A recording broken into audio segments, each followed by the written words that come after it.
Welcome to Dairy Robot Radio, the show that provides answers to your most pressing questions about dairy farming and automation. Each episode will focus on a major topic within the dairy industry and will feature experts throughout our industry and within Laylee to help provide information and different perspectives on automation. And now, here's your host, Bellana Putz. Welcome to a new episode of Dairy Robot Radio. As we find ourselves in the spring of 2020, our world is in a very unique place. Many businesses are shut down and are finding new ways to work during this COVID-19 situation. However, for Laylee, we've been working, learning, and serving our Lely Centers and farmers online in many different ways to keep farming moving forward for some time now. And particularly through our care side of the business, which includes farm management support, known as FMS, and the technical service support, known as TSS. So today I've got Daan Stehouwer of Lely North America and Dave Mealy of Lely Center Leadstone, based there in Minnesota. Dave, what is your role and how many years and have you been with Leadstone in your position? Currently I am a product specialist for Leadstone. Been working as a product specialist for 5.5 years and working with Lely robots for a little over 12 total. And Daan, tell us about your role and what you've been doing for Laylee and where you're based at. So I started about 12 years ago in the Netherlands in worldwide technical support. Back in those days it was the A3 robot. Worked a lot on the development of future models. Back then it was the A5 mostly, but a little bit of A3 next as well. And I've been supporting the whole world. Then I moved to North America, landed in Canada, and I've been in the role of regional service manager for Western Canada and Western United States for about 5 years now.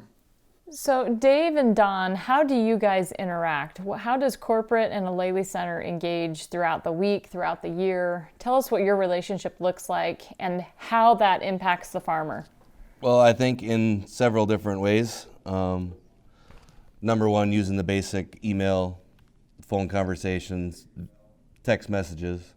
But we also use various different chat groups such as Telegram. We also pretty close in contact with Daan Stehouwer. Looks over his side of the company, and then he has guys underneath which branch out, and then I usually work with that branch guy more than I would work with Daan Stehouwer. So then what really are you guys doing? How do you help farmers? Well, if I can answer that one, I think the cooperation between us as technical service support and Dave is one of partnership. So what we really try to achieve is that Dave has the knowledge and the team members of Dave at his Lely Center to service and support their customers by having the information available before they actually need it. So Dave was one of the first guys in North America to become product specialist certified by Laylee. And with that, we have monthly meetings during which we share information with Dave that he can share with his team. And with that, we create a partnership in which we know each other. Dave knows what he can expect from us. We know what to expect from Dave. And most of it just flows through the system. So if someone has a support request, they can email us, they can message us, and we will respond to that. However, if, for example, Dave would call me, I know that it's serious and I need to jump on that. And then it's very specific support that we would give in a situation like that. So Dave, whether there's COVID-19 going on or snowstorms going on, how do you interact with farmers? Several different ways. We have several different support groups within it. We have a service line here at the dealership that all dairymen can call, and they're guaranteed somebody to answer. If let's say it's 38 below and it's snowing outside, we do resort a lot to Facebook Messenger, just because it kind of seems like everybody has that. And we can actually FaceTime them through that, and we can see what they're seeing, or if the older generation dairyman doesn't have it, usually the younger generation that's milking with them does. And then we use that back and forth, and then diagnosed through TeamViewer on what the robot is actually telling us that's going on. And then, so that you guys know what you're doing, and so that you've got all the training information at your fingertips and able to support farmers, Daan's group, the TSS Group, provides training to Lely Centers. What kind of training, Daan, does Lely North America offer to support Lely Centers? Yeah, so we, I think training is a pretty big concept. So we have training events where people can get certain certification levels and that kind of stuff.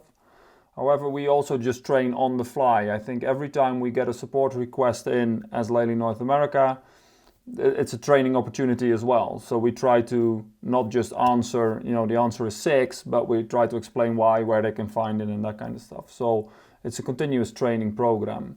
As for official trainings, we do every level that Lely offers globally, we can offer in North America. Some can be done locally by e-learning as an online training platform.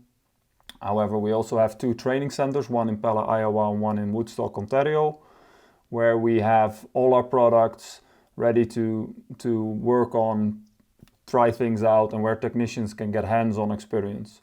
And that goes from installation technicians up to 2 different service levels, product specialists, project coordinators. We have trainings on specific products like our calf feeders, and we have trainings for the autonomous vehicles that drive around.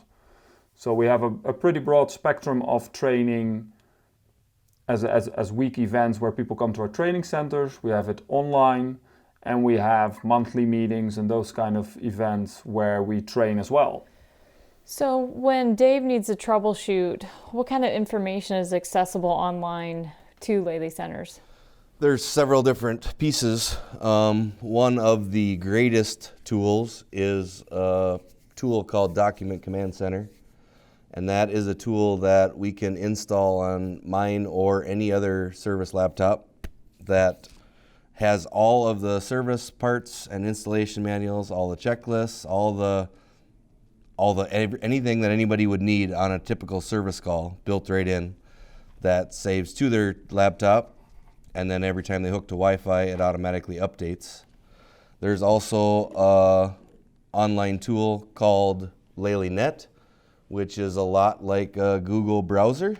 So all the data and all the information that whether Daan Stehouwer collects, Lely International collects, Lely North America collects, or even down at our dealership level gets put into there, and you can actually Google search it to pull out whatever you're looking for.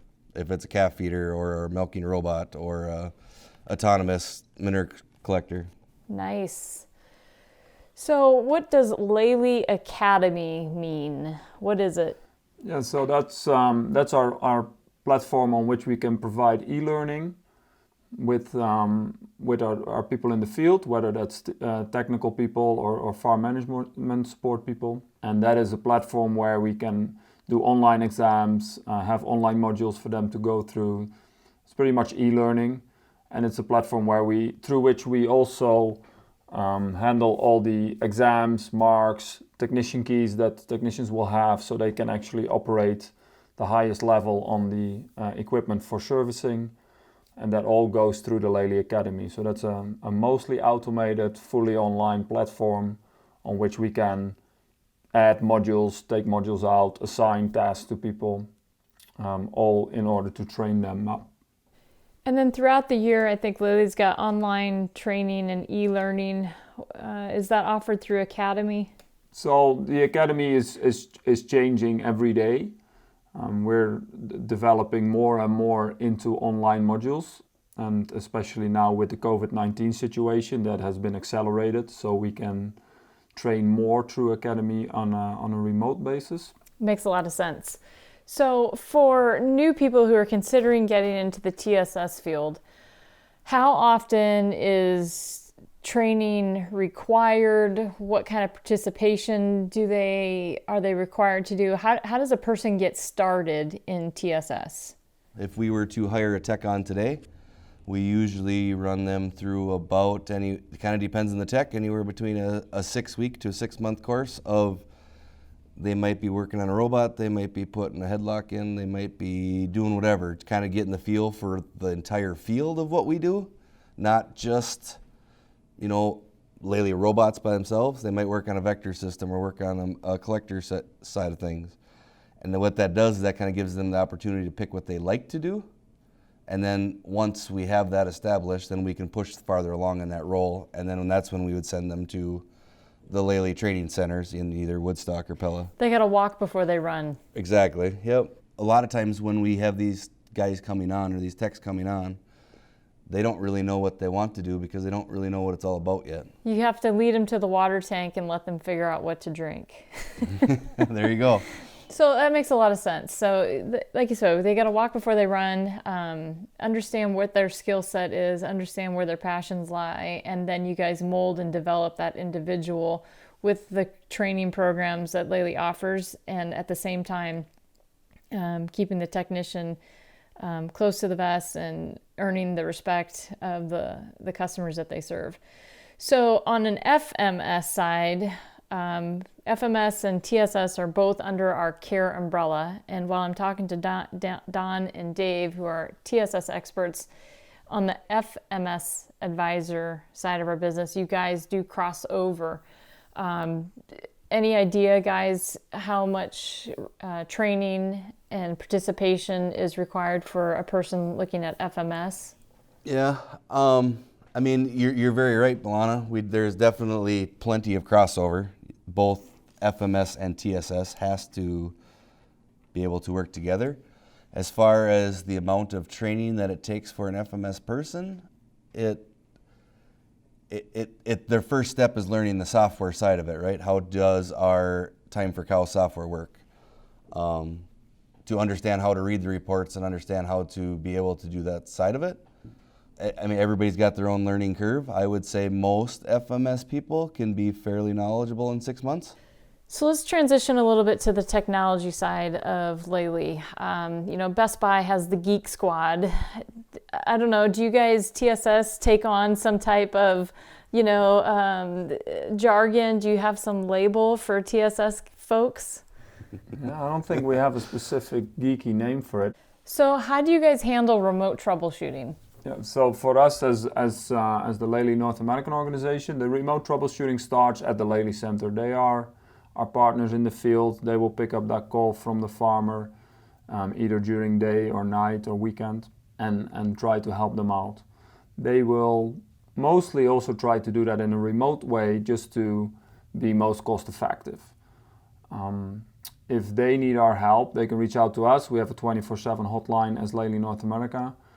And we can dial up to a customer by use of TeamViewer. We can see the alarms of the last few weeks through benchmarking. We have field intelligence that gives us the last year of information from these farms. We can go as deep as specific robots. And with that, we can really see what's going on. Often alarms that happen today and could potentially shut down equipment. The alarms of yesterday tell you something as well. And again, that is also that learning curve that we want to make use of. So for us, everybody in my team can connect to pretty much every farm that has internet in North America and help out people like Dave Mealy in the field that are trying to do the same. So often you'll see that in situations like that, you see that multiple people connect to a farm at the same time to work together. Another way that we can use this is that, in this example, Dave Mealy can send us log files of the robot that we can analyze at a very high level. So we can see, which valve opened when, what happened, when did the alarm trigger to the actual millisecond. And this is all to be as effective as can be on the troubleshooting. If an alarm is very specific, that's a good thing, but if the alarm is a result of another error, then it can throw you off and send you in the wrong direction. So this is where we constantly try to fine-tune the troubleshooting approach to that. So I know you guys have all worked together for quite a number of years. Do you guys have a special memory of troubleshooting with a particular farmer that you look back on now and laugh about, or? Yeah, how many do you want? No. Well, give us your best one. I think a very interesting one that pops to mind is one where a farmer was not happy, tried to service the robot himself, and he was not happy with the arm control of the robot. The robot would go out of operation because it said the arm wouldn't reach its desired position. And that's a safety hazard for cleaning, for connecting to cows, all kinds of reasons why we have to shut down. Now he was very focused on the arm control of the robot, and by signing up to his farm, by connecting to his farm and looking at his data, we saw that he actually already for a month had air pressure alarms, and that the last days he actually had way more air pressure alarms than arm control alarms. So what that tells us is that the air pressure is so low and inconsistent that the arm starts to struggle. So then we could point into the direction of the air supply of the robot, which resolved the problem. And without looking at the data, it would have been hard to find that, because sometimes we go by a certain alarm and we don't look at the background of the whole operation of the equipment. So you mentioned alarms. How many languages are offered on the robot alarm system? Yeah, well, that's a funny question, because I actually had to look that up, because this changes all the time. So if a robot has an alarm, it can call you, and I believe nowadays it will call you in 21 different languages. So you will set a language that it will call you, and you can make a choice out of 21 different languages. And the latest info I could find was that we have 23 languages in text on the robot. So Dave, has anybody ever pulled a prank on you and changed the language of the robot alarm? Yes, that has happened. We have some farmers down south, a little group of them that they all speak German very well. And they actually decided that they didn't want Leadstone to help fix their simple problem, and they changed everything to German. And then when we tried to help them, it got a little interesting.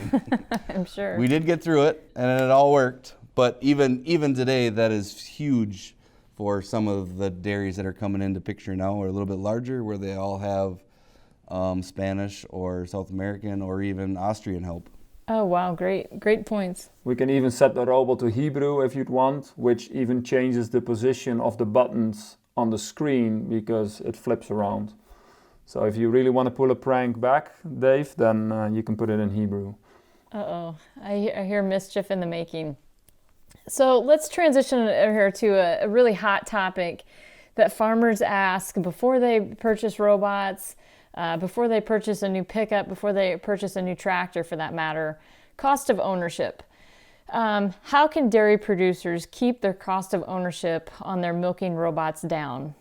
Yeah, I think that from what I've seen in the field worldwide, but also in North America, is take care of the robots on a daily basis. There's daily maintenance that will keep moisture and dirt out of things. There is our standard maintenance, which is a few times a year done by the Lely Center technicians. And if I look at that from a technical viewpoint, that is really the minimum. It's better to do maybe a little more and try to keep the robot up and running and performing in an optimal way. If you have a routine, if you can establish a routine on the farm to keep an eye on your indications and alarms, so that if something pops up, you act on it, the robot won't shut down. So for example, if the robot shuts down for low air pressure, it most probably will have given air pressure alarms the day before to notify you that it's unstable before it shuts down. So that's really would always be my advice, is make a routine locally on the farm with daily maintenance, keep up your technical maintenance by the technicians, and be critical of the alarms and indications that you see, so that you can fix small problems before they become bigger problems. Great piece of advice, Daan. But Dave, what are some of the really basic day-to-day things that folks should be doing with their milking robots? So like Daan touched on, daily maintenance is by far number one. That's by far the biggest thing. Everything from, taking 5 minutes with each robot and just pausing them when they're not milking and going through scrubbing the arm up a little bit, looking at all your different stuff, make sure you don't have air leaks, make sure you don't have any water leaks. And then once you put the robot back in operation, to spend 10 minutes and watch 1, 2, 3 cows milk. Make sure that everything is functioning the way it should. Everything is happy that way. If you know, a lot like what Daan touched on, if you catch it while it's just starting to have a little bit of a hiccup and you fix something, it costs you $20. If you wait and you don't fix the hiccup and it becomes a big problem, it costs you $2,000.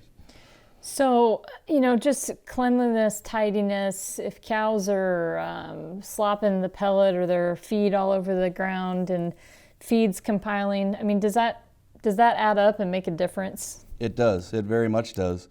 I mean, kind of like you touched on earlier, if you're buying a new pickup, right? If you never clean the garbage out of the passenger seat or you never wash off the windshield, eventually it becomes trashed, or it becomes in worse shape than it should be, right? Yeah, I think also most farms struggle with rodents. That's always going to be a challenge on a dairy farm. And if I see pictures of when a robot has actually started to shut down because of rodent damage, often you're talking multiple feet of cable being completely bare. So if you clean the robot and once in a while have a look at that, you know how big your rodent problem or challenge is, and you can already prevent those shutdowns. And I totally agree with Dave Mealy. If you never clean the robot, you're not going to see that kind of detail. How does your Leedstone Lely Center help with this? I mean, do you guys provide checklists? Do you text people, call people? How do you guys proactively guide farmers at the beginning and throughout their lifetime with automated milking? Yep. So when we first would start up a barn, per se, we would definitely do some training on what their daily maintenance is, help them try to establish that routine with what their lifestyle is. You know, every farm lifestyle is different. You know, some might have smaller kids and they're not out to the barn until later. Some might have an older generation where they want to watch the 5 o'clock news. They want to be in the house by 5. So some of that changes, and help establish what that is. And then on the Leadstone level, we do a 3-month maintenance on every farm. So at least we get to touch every farm every 3 months, and we help look for that stuff. And if we do see some of that stuff starting, we'll point it out, make notes. And then it's up to the dairy to decide if they want us to fix it right then, or if they want to take care of it and step in and get involved, how they want to handle it at that point. So as we think about the current state of the world today, hygiene is our number one friend and enemy in this world that we live in, and we're seeing it firsthand, right? We've got 80-some thousand cases of this pandemic stuff. I think here in the United States today was the number I heard earlier this morning, and it'll obviously be changed by end of day and tomorrow. And we think about hygiene and cleanliness and safety and labor. Why do you guys think dairy robotics are the future of the dairy industry? Yeah, I think they're safe, reliable, and consistent. The robots, we can do a lot remote, but they cannot get this COVID-19 coronavirus. So the robots are very consistent. By far, most of the troubleshooting can be done remotely, so that reduces travel. You don't get people in and out of your farm on a daily basis when you have the robot, and I think that all helps with biosecurity. The robot will do its own cleanings of the internal system, which means that it gets done every day at the same time, and that all helps with cleanliness, biosecurity, and all of that. In the end, that's better for the cows, so I think that's also better for the farms. Absolutely. Dave, do you have anything to add on that one? I do. A little bit. You know, the whole labor force of today is a very different labor force than it was 10, 15 years ago. And with the robotic industry and the robotics in everywhere, we see it whether you're building cars or whether we're milking cows. It just takes less people to do the same amount of work, which that's the least. Less people equals less foot traffic, equals less hands-on, equals less germs, equals less bacteria, and at the end of the day, the robots can't get whatever is floating around, as in this case, the whole corona deal. Yeah, and also I think in general with immune systems, for us as humans, but also for the cows, is less stress is a boost to your immune system. And I think in general, robot herds are known to be calm, low stress. So that also adds to the immune system of the animals. Healthy, happy cows make happy farmers, happy checkbooks. So let's take a minute as we wrap this up today and look into the future and the crystal balls, and as the quote, the technology geek squad of Laylee, and the technology that we have at our fingertips, and we know that there's always something new coming. Agriculture either leads technology or adapts it to be utilized on a cornfield or, you know, for a cow. We joke sometimes internally within our company, I think, how, you know, when the Fitbit came out for humans, that was this big aha moment. Well, Laylee had Fitbits for cows years before people had Fitbit watches and that whole system. So I guess I'm just wondering what you guys learn and listen and see, but are there any innovative technologies that you see being developed in the future that could be useful for dairy producers? Well, I think it's our robot, like you say, is already very advanced in sensor technology. I have an aunt that has a business in assisting people with technology to live at home longer when they're of old age. And I totally agree with you that a Fitbit is then a piece of technology when for us, that's normal. The robot will keep being developed to, you know, more uptime, less alarms and all that. And from a service perspective, there is so much information for technicians to use and utilize when they service equipment or handle support requests, that it all comes down to having the right information on the right spot at the right time. And with that, we see a future in augmented reality that's being developed in a lot of technology sectors. We are piloting some stuff also on that as Laylee, where technician wears VR goggles, and pretty much when you walk up to a robot, you start to see information, you see highlighted components on the robot, where the technician just gets the right information, the background information, and pretty much can click through a manual in space when he's at the robot. That is new, that's cutting edge, but it's for sure something that we see as Laylee as the future of service as well. And it's exciting and it's beautiful. It sounds amazing. Dave, do you have any opinion or thoughts or ideas to add to this topic? No, I don't. I think Daan hit it pretty much on the head, but in the world we live in today, right, technology changes every day. I don't know that technology really ever changes for the worst. No matter what gets brought out, no matter what prototype gets designed, it always makes somebody step forward. And I think in the future, I mean, whether this is 5 years or this is 10 years from now, I really think you will see that whole virtual reality, per se, come into play, where you can almost, besides physically having to tighten that bolt on that robot, you can do everything from remote. Everything will be done from an office somewhere or a big major hub or something.